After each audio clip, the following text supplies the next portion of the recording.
മഹാഭാരത യുദ്ധക്കളത്തിൽ ധർമ്മം വിജയിച്ചപ്പോൾ അർജുനന്റെ രഥം വിജയശ്രീ ലാളിതമായി നിന്നു. അതിൽ നിന്നും ഇറങ്ങാൻ നേരം അർജുനൻ തന്റെ സാരഥിയായ ശ്രീകൃഷ്ണനോട് പറഞ്ഞു, ഭഗവാനെ, അങ്ങ് ആദ്യം രഥത്തിൽ നിന്നിറങ്ങൂ, ശേഷം ഞാൻ ഇറങ്ങാം. ശ്രീകൃഷ്ണൻ പുഞ്ചിരിച്ചുകൊണ്ട് പറഞ്ഞു, ഇല്ല അർജുന, നീ ആദ്യം ഇറങ്ങൂ. ഭഗവാന്റെ വാക്കുകൾ ശിരസാ വഹിച്ച് അർജുനൻ തന്റെ ഗാന്ധീവം താഴെ വെച്ച് രഥത്തിൽ നിന്നിറങ്ങി. പിന്നാലെ ശ്രീകൃഷ്ണനും താഴെ ഇറങ്ങി. രഥത്തിന് താഴെ താങ്ങായി നിന്ന ശേഷ്നാഗൻ തന്റെ കർത്തവ്യം പൂർത്തിയാക്കി പാതാള ലോകത്തേക്ക് മടങ്ങി. രഥത്തിന്റെ കൊടിമരത്തിൽ വിരാജിച്ചിരുന്ന ഹനുമാൻ സ്വാമിയും അപ്രത്യക്ഷനായി. അർജുനനെ അല്പദൂരത്തേക്ക് മാറ്റി നിർത്തി ശ്രീകൃഷ്ണൻ ഒരു നിമിഷം രഥത്തിലേക്ക് നോക്കി. അടുത്ത നിമിഷം ആ തേര് ആളിക്കത്തി ചാമ്പലായി. അർജുനൻ ഞെട്ടലോടെ ചോദിച്ചു, ഭഗവാനെ, എന്താണ് സംഭവിച്ചത്? എന്റെ രഥം എന്തിനാണ് ഇങ്ങനെ കത്തി നശിച്ചത്? ശ്രീകൃഷ്ണൻ ശാന്തനായി മറുപടി പറഞ്ഞു, അർജുന, ഭീഷ്മരുടെയും ദ്രോണരുടെയും കർണന്റെയും ദിവ്യായുധങ്ങൾ ഈ രഥത്തെ എന്നേ കത്തി ചാമ്പലാക്കേണ്ടതായിരുന്നു. എന്നാൽ നിന്റെ രഥത്തിന്റെ പതാകയിൽ ഹനുമാൻ വസിച്ചിരുന്നതുകൊണ്ടും ഞാൻ സാരഥിയായി ഉണ്ടായിരുന്നതുകൊണ്ടും രഥത്തിന് താഴെ ശേഷ്നാഗൻ താങ്ങായി നിന്നിരുന്നതുകൊണ്ടുമാണ് ഈ രഥം ഇത്രയും നാൾ നിലനിന്നത്. എന്റെയും ഹനുമാന്റെയും ശേഷ്നാഗിന്റെയും സംരക്ഷണം പിൻവലിച്ചപ്പോൾ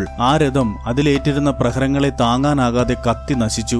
അർജുനൻ അത്ഭുതത്തോടെ ഭഗവാനെ നോക്കി. തന്റെ വിജയം തന്റെ മാത്രം കഴിവുകൊണ്ടല്ലെന്ന് അയാൾക്ക് ബോധ്യമായി. യുദ്ധത്തിൽ നേരിട്ട് പടവെട്ടിയ അർജുനൻ ഒരു യോദ്ധാവെന്ന നിലയിൽ അതിശക്തനായിരുന്നു. എന്നാൽ ആ രഥം തകരാതെ കാത്തതും അർജുനന് വിജയം നേടിക്കൊടുത്തതും ശ്രീകൃഷ്ണന്റെ ദിവ്യശക്തിയും മാർഗനിർദ്ദേശങ്ങളും കൂടാതെ ഹനുമാന്റെയും ശേഷ്നാഗന്റെയും സാന്നിധ്യമായിരുന്നു. ഓരോരുത്തരുടെയും പങ്ക് എത്ര വലുതായിരുന്നുവെന്ന് ഈ സംഭവം ഓർമ്മിപ്പിക്കുന്നു. വിജയത്തിന് പലരുടെയും സഹായം ആവശ്യമാണ്. ഓരോ പങ്കും വിലപ്പെട്ടതാണ്. ജയ് ശ്രീ രാധാകൃഷ്ണ.